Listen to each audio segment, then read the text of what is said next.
The ಸ್ಟೋರೀಸ್ಗೆ ಸ್ವಾಗತ. ಬನ್ನಿ ಒಂದು ಕತೆ ಕೇಳೋಣ. ಬೆಂಗಳೂರು ಕನಸುಗಳನ್ನು ಕಟ್ಟುವ ನಗರ. ಇದೇ ನಗರದಲ್ಲಿ ಶೇಖರ್ ಮತ್ತು ಪೂಜಾ ಎಂಬ ಒಂದು ಸುಂದರ ದಂಪತಿ ಇದ್ದರು. ಉತ್ತಮ ಕೆಲಸ, ಸಣ್ಣ ಮನೆ, ಸಂತೋಷದ ಜೀವನ. ಆದರೆ ಅವರ ಮನೆಯಲ್ಲಿ ಏನೋ ಒಂದು ಕೊರತೆ ಇತ್ತು. ಅವರಿಗೆ ಮಕ್ಕಳಿರಲಿಲ್ಲ.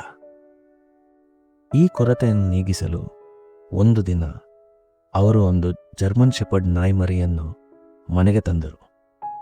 ಅದಕ್ಕೆ ಒಂದು ಹೆಸರು ಇಟ್ಟರು, ಟೈಸನ್. ಟೈಸನ್ ಮನೆಗೆ ಬಂದ ದಿನದಿಂದಲೇ ಆ ಮನೆಯಲ್ಲಿ ತುಂಬ ನಗು, ಆಟ, ಪ್ರೀತಿ ತುಂಬಿತು. ಶೇಖರ್ ಪೂಜಾಗೆ ಅವನು ಕೇವಲ ಒಂದು ನಾಯಿ ಆಗಿರಲಿಲ್ಲ. He was a part of their family. ಕಾಲ ಸಾಗಿತು. ಪೂಜಾ ಗರ್ಭಿಣಿ ಆದಳು. 9 ತಿಂಗಳು ಒಂದು ಪುಟ್ಟ ಹೆಣ್ಣು ಮಗು ಜನಿಸಿತು. ಆ ದಿನದಿಂದ ಟೈಸನ್ನ ಲೈಫೇ ಚೇಂಜ್ ಆಯಿತು.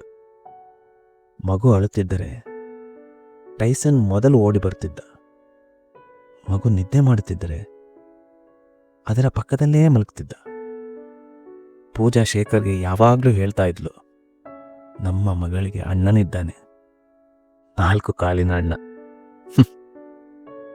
ಟೈಸನ್ ಆ ಮಗುವನ್ನು ತನ್ನದೇ ಮಗು ಹಾಗೆ ನೋಡಿಕೊಳ್ಳುತ್ತಿದ್ದ. ಒಂದು ದಿನ ಶೇಖರ್ಗೆ ವಿದೇಶದಲ್ಲಿ ಒಂದು ಒಳ್ಳೆ ಕೆಲಸದ ಅವಕಾಶ ಬಂತು. ಪರ್ಮನೆಂಟ್ ಆಗಿ ಅಲ್ಲೇ ನೆಲೆಸುವ ಅವಕಾಶ. ಆದರೆ ಒಂದು ಪ್ರಶ್ನೆ, ಟೈಸನನ್ನು ಏನು ಮಾಡೋದು? ವಿದೇಶಕ್ಕೆ ಕರ್ಕೊಂಡು ಹೋಗಲು ಸಾಧ್ಯವಿಲ್ಲ. ಇಲ್ಲಿ ಬಿಟ್ಟು ಹೋಗಲು ಮನಸ್ಸಾಗ್ತಾ ಇಲ್ಲ. ಅನೇಕ ದಿನಗಳ ಯೋಚನೆ, ಕಣ್ಣೀರು, ಮೌನ. ಕೊನೆಗೆ ಅವರೊಂದು ತಪ್ಪಾದ ನಿರ್ಧಾರ ತೆಗೆದುಕೊಂಡರು. ಶೇಖರ್ ಎಂದಿನಂತೆ ಪ್ರಯಾಣಿಸುವ ಆಟೋದಲ್ಲಿ ಟೈಸನನ್ನು ಕರ್ಕೊಂಡು ಹೋಗ್ತಾನೆ. ರಸ್ತೆಯಲ್ಲೇ ಟೈಸನ್ಗೆ ಊಟ ಹಾಕ್ತಾನೆ. ಆಮೇಲೆ ಒಂದು ಗೌರ್ಮೆಂಟ್ ಹಾಸ್ಪಿಟಲ್ ಹತ್ರ ಟೈಸನನ್ನು ಇಳಿಸಿ, ಇಲ್ಲೇ ಇರು, ನಾನು ಬೇಗ ಬರ್ತೇನೆ ಎಂದು ಸುಳ್ಳು ಹೇಳಿ ಹೊರಟೋಗ್ತಾನೆ. ಆಟೋ ಹೊರಟಾಗ ಟೈಸನ್ ಕೂಡ ಹಿಂದೆನೇ ಓಡ್ತಾನೆ, ಕೂಗ್ತಾನೆ, ಪಾಪ. ಆದರೆ ಆಟೋ ನಿಲ್ಲಿಲ್ಲ. ಆ ಕ್ಷಣದಲ್ಲಿ ಒಂದು ಮೂಕ ಪ್ರಾಣಿಯ ಹೃದಯ ಮುರಿಯಿತು. ಇದೇ ನಗರದಲ್ಲಿ ಇನ್ನೊಂದು ಕಡೆ ರಾಧಾ ಎಂಬ ಯುವತಿ ತನ್ನ ಪ್ರಿಯಕರನೊಂದಿಗೆ ಕನಸು ಕಂಡಿದ್ದಳು. ಆದರೆ ಆ ಕನಸು 7 ತಿಂಗಳ ಗರ್ಭದಲ್ಲೇ ಒಡೆದು ಹೋಯಿತು. ಆತ ಅವಳನ್ನು ಬಿಟ್ಟು ಹೋದ. ರಾಧಾ ಒಬ್ಬಳೆ, ಒಂದು ಗರ್ಭಿಣಿ, ನಿರಾಶ್ರಿತ. ಅವಳಿಗೆ ಬೇರೆ ದಾರಿ ಇರಲಿಲ್ಲ. ಆಸ್ಪತ್ರೆಗೆ ಹೋಗಲೇಬೇಕಾದ ಅನಿವಾರ್ಯತೆ. ರಸ್ತೆ ಬದಿಯಲ್ಲಿ ಕೂತು ನನಗೆ ಸಹಾಯ ಮಾಡಿ ಎಂದು ಕೇಳುತ್ತಿದ್ದಳು. ಅವಳ ಸ್ಥಿತಿಯನ್ನು ನೋಡಿ ಆಟೋ ಚಾಲಕ ಬಾಬು ಅವಳನ್ನು ಆಸ್ಪತ್ರೆಗೆ ಕರೆದುಕೊಂಡು ಹೋದ. ಅವಳಿಗೆ ಯಾರೂ ಇಲ್ಲದ ಕಾರಣ ಆಸ್ಪತ್ರೆಯ ಫಾರ್ಮ್ಗಳನ್ನು ಬಾಬುವೇ ತುಂಬಿದ. ಡೆಲಿವರಿ ಆಯಿತು. ಒಂದು ಹೆಣ್ಣು ಮಗು ಜನಿಸಿತು. ರಾಧಾಳನ್ನು ವಾರ್ಡ್ಗೆ ಶಿಫ್ಟ್ ಮಾಡಿದರು. ಬಾಬು ಎಲ್ಲ ಚೆನ್ನಾಗಿ ಆಯಿತು ಅಂತ ತನ್ನ ಕೆಲಸಕ್ಕೆ ಹೋದ. ಆದರೆ ಅದೇ ರಾತ್ರಿ ರಾಧಾ ಮಗುವನ್ನು ಎತ್ತಿಕೊಂಡು ಆಸ್ಪತ್ರೆಯ ಹಿಂಬಾಗಿಲಿಗೆ ಬಂದು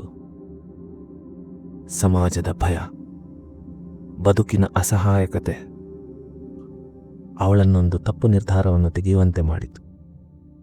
ಆ ಪುಟ್ಟ ಮಗುವನ್ನು ಅಲ್ಲೇ ಬಿಟ್ಟು ಹೋದಳು. ಅದೇ ಆಸ್ಪತ್ರೆ, ಅದೇ ಜಾಗ. ಟೈಸನ್ ಅಲ್ಲೇ ಇದ್ದ. ಮಗುವಿನ ಅಳು ಕೇಳಿಸ್ತಾ ಇತ್ತು. ಟೈಸನ್ ಹತ್ತಿರ ಹೋದ. ಮಗುವಿನ ಪಕ್ಕದಲ್ಲೇ ಕೂತ. ರಾತ್ರಿ ಕಳೆಯಿತು. ಆದರೆ ಟೈಸನ್ ಅಲ್ಲಿಂದ ಎಲ್ಲೂ ಹೋಗಲಿಲ್ಲ. ಪೂರ್ಣ ರಾತ್ರಿ ಆ ಮಗುವಿಗೆ ಕಾವಲಾಗಿ ನಿಂತ. ಒಬ್ಬ ತಾಯಿ ಬಿಟ್ಟ ಮಗು, ಮಾಲೀಕರು ಬಿಟ್ಟ ಮೂಕ ಪ್ರಾಣಿ, ಎರಡು ಅನಾಥರು ಒಬ್ಬರಿಗೊಬ್ಬರು ಆಸರೆ. ಮರುದಿನ ಬೆಳಗ್ಗೆ ಆಟೋ ಚಾಲಕ ಬಾಬು ರಾಧಾ ಮತ್ತು ಮಗುವನ್ನು ನೋಡಲು ಆಸ್ಪತ್ರೆಗೆ ಬಂದ. ಇದೇ ಬಾಬುವಿನ ಆಟೋದಲ್ಲಿ ಶೇಖರ್ ಟೈಸನ್ ಅನ್ನು ಕರ್ಕೊಂಡು ಬಂದು ಬಿಟ್ಟದ್ದು. ಟೈಸನ್ ಅವನನ್ನು ನೋಡಿದ ತಕ್ಷಣ ಓಡಿ ಬಂದ. ಅವನ ಅಂಗಿಯನ್ನು ಹಿಡಿದು ಒಂದು ಕಡೆಗೆ ಎಳೆಯುತ್ತಿದ್ದ. ಬಾಬು ಟೈಸನ್ ಜೊತೆ ಹೋದಾಗ ಅವನ ಕಣ್ಣುಗಳು ತುಂಬಿಕೊಂಡವು. ಒಂದು ಪುಟ್ಟ ಮಗು, ಅದನ್ನು ಕಾಪಾಡುತ್ತಿರುವ ಮೂಕ ಪ್ರಾಣಿ. ಆಸ್ಪತ್ರೆಯಿಂದ ರಾಧಾ ತಪ್ಪಿಸಿಕೊಂಡಿದ್ದಾಳೆ ಅನ್ನೋದು ಅವನಿಗೆ ಗೊತ್ತಾಯಿತು. ಬಾಬು ಕಣ್ಣೀರಿಟ್ಟ. ಅವನು ಕೂಡ ಒಬ್ಬ ಅನಾಥ. ಬಾಬುಗೂ ಮಕ್ಕಳಿರಲಿಲ್ಲ. ಅವನು ಆ ಕ್ಷಣ ಒಂದು ನಿರ್ಧಾರ ಮಾಡಿದ. ಈ ಮಗು ನನ್ನದು, ಈ ಮೂಕ ಪ್ರಾಣಿ ನನ್ನದು. ಆ ದಿನದಿಂದ ಆ ಮಗುವಿಗೆ ಅಪ್ಪ ಅಮ್ಮ ಸಿಕ್ಕರು. ಟೈಸನ್ಗೆ ಒಂದು ಮನೆ ಸಿಕ್ಕಿತು. ಈ ಜಗತ್ತಿನಲ್ಲಿ ಅನಾಥ ಅನ್ನೋದು ಅಪ್ಪ ಅಮ್ಮ ಇಲ್ಲದವ, ಮನೆ ಇಲ್ಲದವನ ಅಲ್ಲ. ಪ್ರೀತಿ ಇಲ್ಲದವನೇ ನಿಜವಾದ ಅನಾಥ. ಒಬ್ಬ ಅನಾಥನೇ ಇನ್ನೊಬ್ಬ ಅನಾಥನ ನೋವನ್ನು ನಿಜವಾಗಿ ಅರ್ಥ ಮಾಡಿಕೊಳ್ಳಬಲ್ಲ. ಯಾರನ್ನಾದರೂ ಬಿಟ್ಟು ಹೋಗುವ ಮೊದಲು ಒಮ್ಮೆ ಯೋಚಿಸಿ, ಅವರಿಗೆ ನಿಮ್ಮ ಹೊರತು ಇನ್ಯಾರೂ ಇಲ್ಲದಿರಬಹುದು ಅಲ್ವಾ? ಇನ್ನಷ್ಟು ಕತೆಗಳಿಗೆ ಡಿ ಸ್ಟೋರೀಸ್ ಚಾನೆಲ್ಗೆ ಸಬ್ಸ್ಕ್ರೈಬ್ ಮಾಡಿ. ಡಿ ಸ್ಟೋರೀಸ್, ಬನ್ನಿ ಕತೆ ಕೇಳೋಣ.